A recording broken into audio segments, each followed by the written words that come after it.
नमस्कार मंडळी. झेंडा मराठीच्या या दुसऱ्या भागात म्हणजेच नंदेशजींबरोबर चाललेल्या मुलाखतीच्या दुसऱ्या भागात आपणा सर्वांचं पुन्हा एकदा हार्दिक स्वागत. आपल्या गेल्या वेळेला अपुऱ्या राहिलेल्या गप्पा आपण आता पुन्हा पुढे सुरू करूया. नंदेशजींबद्दल काय सांगायचं? गायक, संगीतकार, त्यांचं काम, लोकसंगीतातलं त्यांचं काम आपल्याला सगळ्यांना माहिती आहे. पण चित्रपट संगीत असेल किंवा गंगूबाई नॉन मॅट्रिक सारख्या सिरियलचं शीर्षक गीत असेल, चित्रपटांची तर यादी किती सांगावी. मी शिवाजीराजे भोसले बोलतोय असेल, चिंटू असेल, मी नावं घेत राहिले तर मला वाटतं आपला अर्धी मुलाखत इथे संपून जाईल, नाही का?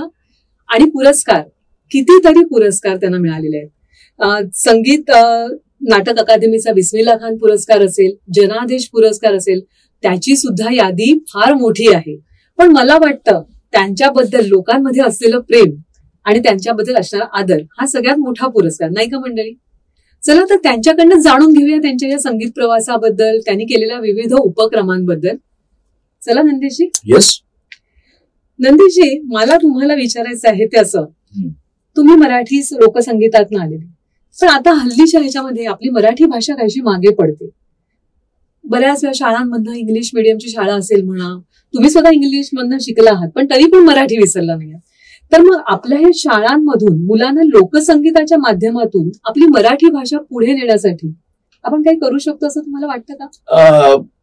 आपण निश्चित करू शकतो आणि काही ठिकाणी याचे परिणामही दिसत आहेत. कारण मराठी जिथे आपण इव्हेंट्स होत आहेत किंवा टेलिव्हिजनवर मराठी गाण्यांचे कार्यक्रम होत आहेत, तर बऱ्याचशा मुलांना, ते कॉन्व्हेंट मधलीच मुलं आहेत जी आता भावगीत गात आहेत किंवा गझल्स गात आहेत किंवा लोकसंगीत गात आहेत.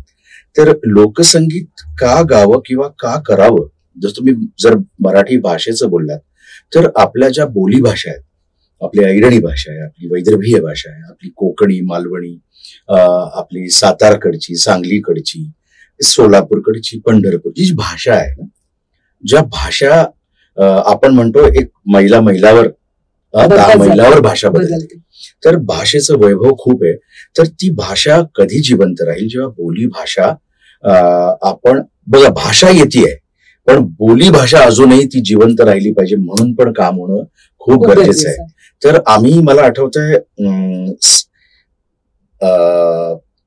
शासनाचा काही एक भाग होता कार्यक्रमाचा, विविध कला महोत्सव. तर त्याच्यामध्ये आम्ही महाराष्ट्रामध्ये आम्ही जर इथले असू, सातारचे असू, तर ते कोकणात जायचे, कोकणातली माणसं विदर्भात जायची, विदर्भातली इथे या साईडला यायची. तर त्याच्यामुळे काय व्हायचं, इकडचं संगीत विदर्भात कळायचं, विदर्भातली भाषा इकडे कळायची, तिकडची भाषा तिकडे कळायची. पण आता बॅक टू आपण आपल्या शाळेतल्या मुलांचं किंवा मुलांना, आता तर मुलांना ही भाषा घरात शिकवली पाहिजे, शाळेमध्ये सुद्धा शिकवली पाहिजे. आणि शाळेत जर ती फक्त मराठी असेल तर मला असं वाटतं की ना, एक कुठेतरी एक भाषेचा कुठेतरी शासनाने असं एक दालन बांधलं पाहिजे, जिथे सगळ्या भाषा मुलांना, जसं लायब्ररीत मुलं शिकायला जातात तसं मुलांनी शिकायला पाठवलं. ऐरणी भाषेसाठी एक वेगळा कोणतरी आहे, एक वैदर्भीय भाषेसाठी शिकवणारा कोणी, जस्ट जुजबी भाषा, म्हणजे त्यांना फक्त त्याचा एक अंदाज यावा, भाषा कशी बोलली जाते, कशी ऐकली जाते, कशी मांडणी आहे, त्याचा इतिहास काय, अशा कुठेतरी फक्त शासनानं मराठीसाठी एक बांधलं पाहिजे. कारण होतंय काय, शाळेमध्ये आपण सगळ्या भाषा शिकवू नाही शकतो किंवा मुलांना ही भाषा शिकण्यासाठी, आता ठीक आहे युट्यूब आहे, सगळं चॅनल आहे, पण ती आपण तात्पुरतं बघून अच्छा छान आहे, छान आहे, छान आहे. आता मुलं कोरियन गाणी गातात, समजतं त्यांना काही नाही?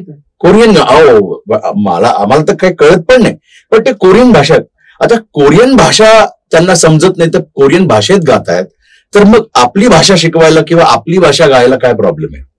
पण प्रॉब्लेम काय होतो, परत त्यांचा प्रॉब्लेम नाही, त्यांना म्युझिक आवडतंय, संगीत आवडतं. त्या संगीता थ्रू जर आपण भाषेचं पण जर ज्ञान दिलं, आपल्याकडे लोककला शिकवली जाते, पण आपल्याकडे लोकभाषा शिकवली जाते का? नाही शिकवली. बरोबर, ही वेगळी आहे. लोकभाषा, लोकसंस्कृती, लोकसंगीत, लोककला प्रकार हे फार वेगळे आहेत. लोकनाट्य, लोकसंगीत, लोकनृत्य, हे वेगळे वेगळे शैली आहेत लोकसंगीताच्या. हे बँक्स आहेत, जर डिफरंट बँक्स, डिफरंट स्टेट हे आहेत, त्या शाखा आहेत. तर त्या प्रॉब्लेम होतोय कुठे, की आपल्याला ना कुठेतरी कुठेतरी दालन बांधायला हवं, जिथे तिथे या महाराष्ट्रात कॉस्मोपॉलिटन मुंबईच्या शहरामधल्या मुलांना या भाषेचं ज्ञान देण्यासाठी कुठेतरी एक दालन उभं करायला पाहिजे. प्रश्नच नाही. ही चांगली सूचना आहे आणि ह्याच्यावरती खरोखर सगळ्या, मला असं वाटतं मराठी शाळांनी पण ह्याच्यावरती एक विचार करायला नक्कीच हरकत नाही. तर निदान घरात तरी आपण सुरुवात करू शकतो. ह्याच्याच अनुषंगाने मी तुम्हाला असं विचारेन की आपले सुप्रसिद्ध वडील, सुप्रसिद्ध लोकशाहीर विठ्ठलजी उमप यांचं जांभूळ आख्यान अतिशय वेगळी, म्हणजे त्याला आपण लोकमहाभारत असं त्याचं म्हणतो, लोकमहाभारत अर्थात कथा, जांभूळ आख्यान. म्हणजे त्याच्यातून एक महाभारतातली एक कथा तुम्ही पुढे नेलीये. तुमच्या वडिलांचा हा कार्यक्रम तुम्ही पुढे अनेक वर्ष चालवलेला आहे. तुम्हाला असं वाटतं का की ह्याच्यासारख्या जांभूळ आख्यान आपण पुन्हा सुरू करून किंवा अशा प्रकारच्या कार्यक्रमातून आपण आपली जी संस्कृती आहे त्याच्याबद्दल काही माहिती देण्यासाठी वगैरे आपण तुम्ही काही कार्यक्रम करण्याच्या अनुषंगाने विचार करा? जांभूळ आख्यान बाबा गेल्यानंतर आम्ही सुरू केलं.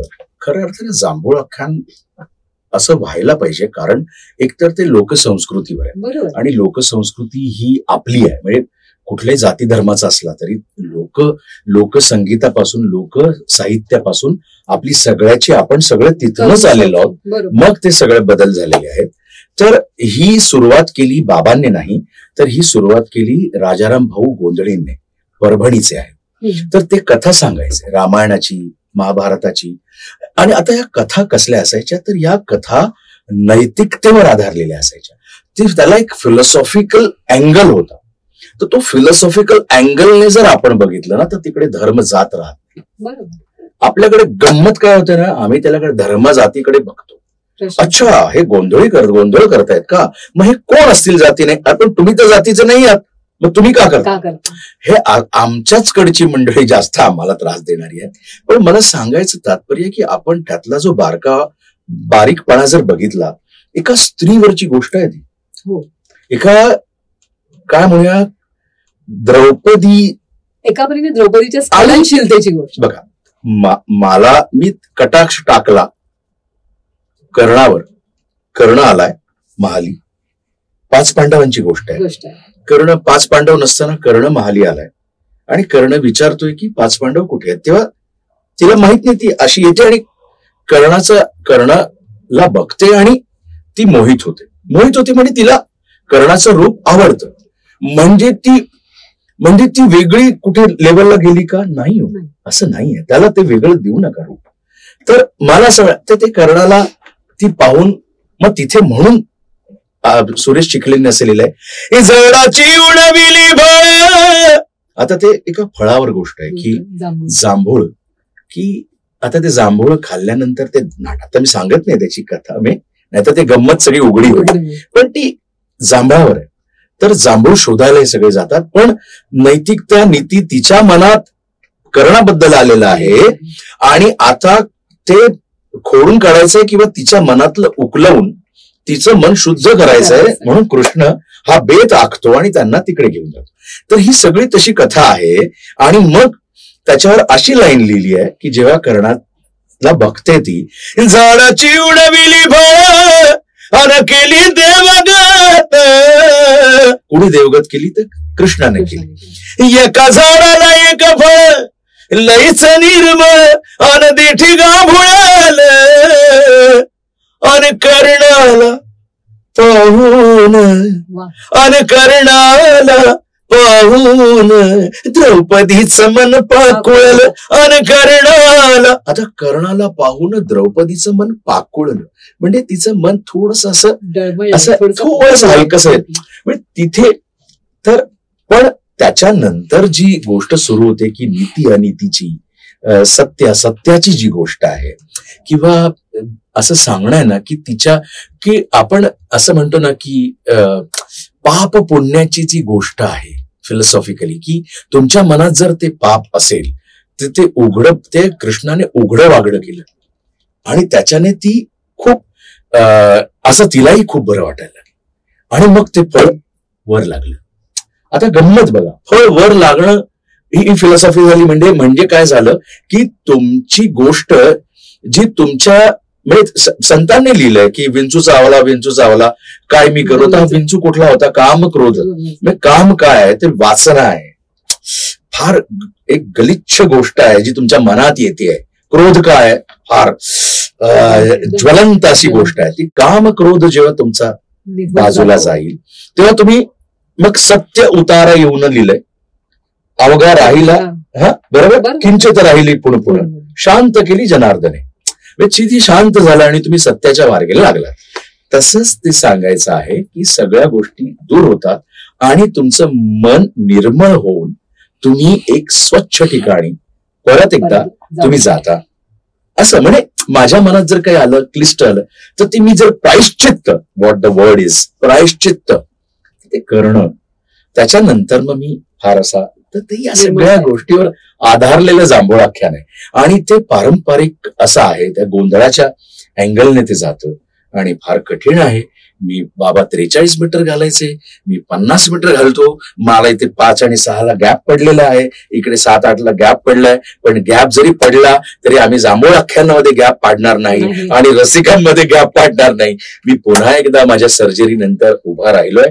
काही महिन्याने मी पुन्हा एकदा माझा 50 मीटरचा अंगरखा घालणार आणि खूप लोक मला विचारतायत की ते आम्हाला पाहायचं राहील. तर 200वा प्रयोग आम्ही असा जल्लोषात करणार आहे आणि ते मी करणार आहे आणि आपण सगळे प्रेक्षक त्याच्यासाठी नक्कीच हजर असणार आहोत. खरोखर मला हे तुम्ही जे सांगितलं, मला त्या जांभूळ आख्यानामधले शब्द पण फार महत्वाचे वाटतात. द्रौपदीचं मन पाकुळलं, किती सुंदर शब्द आहे. म्हणजे त्याच्यामध्ये कुठेही त्याला असं खूप जास्त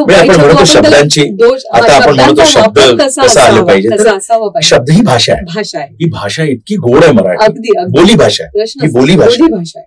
आणि दुसरं म्हणजे दुसऱ्याची चूक कशी दाखवावी आणि ती सुधारण्यासाठी काय करावं ह्याचं एक चांगलं उदाहरण आहे.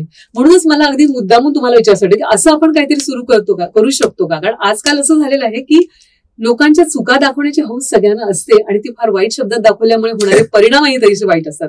त्याच्यामुळे आपण अशा ह्या आपले जे लोकगीतं, लोकसंगीत किंवा ह्या सगळ्या गोष्टी आहेत, लोककला, ह्याचा नक्कीच वापर करू शकतो. बिलकुल. मी तुम्हाला खूप वापर बोला. बघा, लोकसंगीतानेच चळवळ घडवलेली आहे, प्रश्नच नाही. लोकसंगीत, लोककला ही चळवळीचा एक हत्यार आहे. कारण तुम्ही जर अगदी छत्रपती शिवाजी महाराजांपासून बघितलं तर स्वराज्यामध्ये सगळ्यांना एकत्र आणण्याचं काम लोकसंगीत म्हणजे पोवाड्याने केलेलं आहे. अनेक संगीतानं त्यावेळेस केलेलं आहे. तर ते पुढे असं चळवळ पुढे पुढे पुढे पुढे होत गेली. मग तमाशा आला, लावणी आली, मग जलसे आले अनेक, मग संयुक्त महाराष्ट्राचा, त्याच्या आधी बाबासाहेबांच्या चळवळीची गाणी जलसांमधनं गायला लागली. म्हणजे समाज प्रबोधनाचं सशक्त हत्यार म्हणजे लोककला आणि लोकसंगीत. प्रश्नच नाही. लोकसंगीताकडनं मी आता तुम्हाला फक्त देणार आहे थोड्या एका वेगळ्या ह्याच्याकडे. अनेक गायक प्रकार आपण केलेले आहेत, आपण त्याच्यामध्ये गायला आहात, भावगीतांपासून बरंच काही आपलं काम आहे. मला विचारायचंय तुमच्या गझल गायनाबद्दल. कारण लोकसंगीत, पोवाडा, गोंधळ ह्याची शैली आणि गझलची शैली, एक तरल मुलायम आवाज आणि उर्दू शब्दांचा उत्कृष्ट, हा पोवाडा म्हणणाऱ्या बघून पण नाही वाटत, असं वाटते बघून पण पोवाड्याचं जी पट्टी आहे त्या पट्टीत गाणारे गायक सहजतेने गझल गायनाकडे वळेल असं नक्कीच वाटत नाही. आणि पुन्हा उर्दू शब्द, तर भाषेकडे आपण कसे वळलात? उर्दू लहजा, आता भाषेचा लहजाच पूर्ण वेगळा आहे आणि व्यक्त करण्याची पद्धतही वेगळी. तर इकडे तुम्ही कसे वळलात आणि त्याच्यासाठी काही वेगळी तयारी केली? मी थोडं मागे जातो. 56-58चा काळ, 1900, तेव्हा बाबा आमचा गात असे कव्वाली आणि डॉक्टर बाबासाहेब आंबेडकरांच्या चळवळीची ही जी चळवळ होती, जलसे तर व्हायचेच, पण कव्वालीच्या माध्यमातून, मराठी उर्दू कव्वालीच्या माध्यमातून डॉक्टर बाबासाहेब आंबेडकर असतील किंवा ह्या महामानवांच्या बद्दलच्या चांगल्या गोष्टी, फिलॉसॉफिकल गोष्टी, यातनं ना लोकांना, समाजाला जागृत करण्याचं एक वेगळं एक शैली कव्वालीच्या माध्यमातून सुरू झाली होती. तर त्याच्यामुळे बाबा आधी घरात तर शाहिरी गात होता, म्हणजे लोकसंगीत वगैरे, पण कव्वालीपासून सुरुवात त्यांची झाली. तर कव्वालीमध्ये उर्दू हे त्यांचे शम्स लखनवी, जानी बाबू किंवा अदी अजीज नाजा ही सगळी त्यांची मंडळी कुठेतरी एका ना ठिकाणी कॉफी प्यायला चहा प्यायला भेटायची. तर तेव्हाची जी मग ते काय बोल मी जसं मगाशी म्हणालो ना चिकित्सक बाबांकडनं आम्हाला पण आलेले की ऑब्झर्वेशन कसं असलं पाहिजे भाषेचं की खत्म हो गया है या शख्सियत तो नुकता आहे त्याच्यावरती. तर हे जे सगळं शिकायला बाबांकडनं आम्हाला मिळालं. तर बाबा ते गात असल्यामुळे बाबांनी गझलाही लिहिले म्हणजे ही रात जागण्याचे हे वय अजून आहे, बेहोश नाचण्याचे हे वय अजून आहे, वयोमान कितीही झाले वयात काय आहे, आनंद फुलविण्याचे हे वय अजून आहे. म्हणजे तुम्ही जर बापटांच्या किंवा भटांच्या शेजारी जर ठेवली तर ती म्हणते हे पण कोणी भटच आहेत का असं वाटावं इतकं बाबांनी लिहिलंय. कारण ती काय म्हणतो ना ती शैली आत्मसात करणं किंवा ते कसं लिहिलं गेलंय हे कसं हा अभ्यास आहे, चिंतन आहे. तर ते बाबांनी काही उर्दू में न तस्वी काम आएगी न माला काम आएगी न अदना काम आएगा न आला काम आएगा न फौजे साथ देगी न रिसाला काम आएगा, रिसाला यानी सरसेनापति, न जोड़ू काम आएगी न साला काम आएगा, मग अंधेरे में नेकी का उजाला काम आएगा.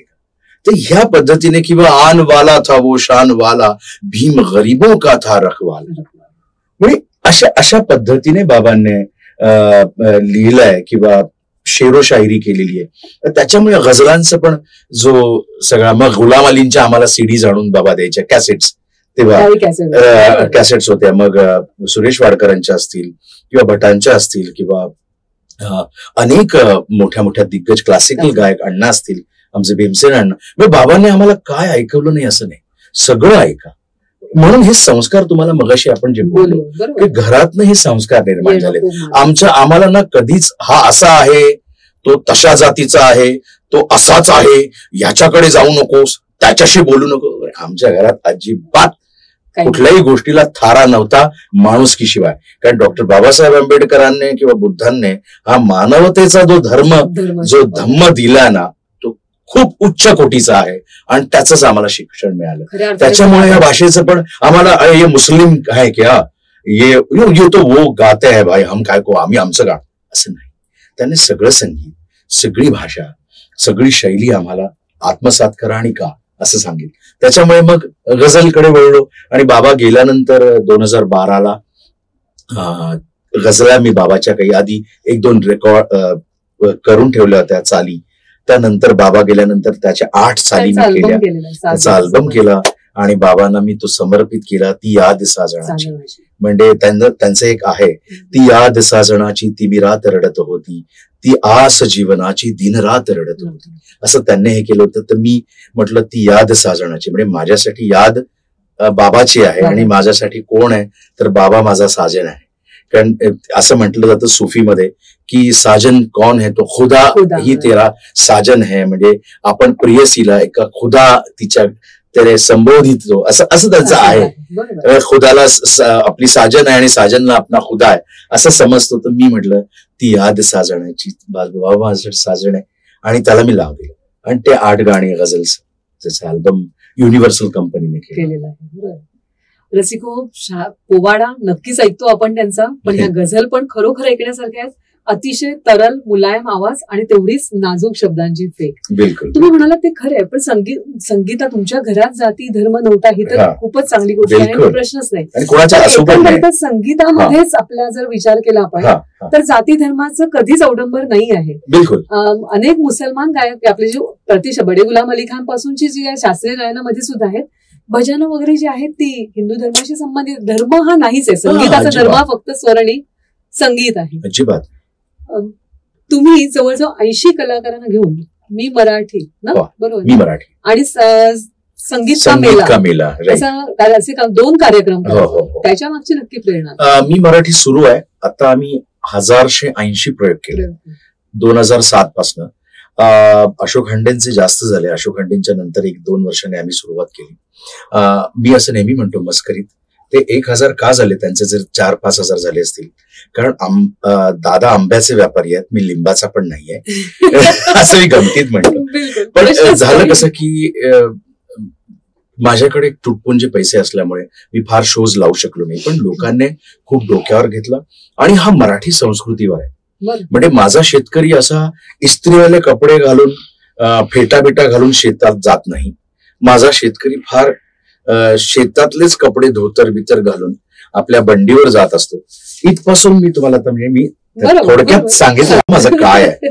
म्हणजे वन लाईन सांगितली माझ्या मी मराठीची काय. तर पारंपरिक संगीत आणि आपल्या महाराष्ट्राचं आम्ही ते जतन, म्हणजे पोतराज असेल ते अगदी ओवीपासनं, बहिणाबाईंच्या ओवीपासनं, मंदिरातल्या आरतीपासनं, म्हणजे हे सगळं आम्ही घेतलं. त्यात आम्ही कुठेही बायस केला नाही. सगळं मंदिराच्या आरतीपासनं, गणेशोत्सवापासनं आपल्याकडे जे जे महाराष्ट्रात उत्सव सुरू आहेत, मग अगदी लावणी, अभंग, भारुड, गवळण इथून अगदी जेजुरीच्या पासून. आणि त्याच्यामुळे आमचा कार्यक्रम असा आहे की नाही, एक सर्वसमावेशक कार्यक्रम होतो. मराठी संस्कृती, भाषा, संस्कार आम्ही सगळे त्यात दाखवतो पूर्ण व्यक्त. तर त्याची संकल्पना फार आधी सुचली आणि त्याच्यात एक टायटल म्हटलं. याच्यात गंमत एक आहे की याच्यामध्ये एक बाबा आमचा सादर करायला याचा तुंबडी, लग्नाला चला तुम्ही लग्नाला चला. बाबा आमचा अमिताभ बच्चन होता. आमच्या कार्यक्रमाचा अमिताभ बच्चन कोण, तर बाबा. तो आमचा हुकमी एक्का होता.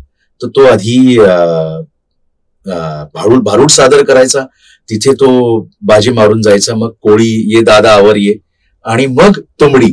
तर तुंबडी अशी होती. त्याच्या आधी मी काही लिहिलं होतं की मराठी माणसा, तुला जर तुझं अस्तित्व टिकवायचं असेल तर बहिर्जीचा सांगावा ऐकावा लागेल.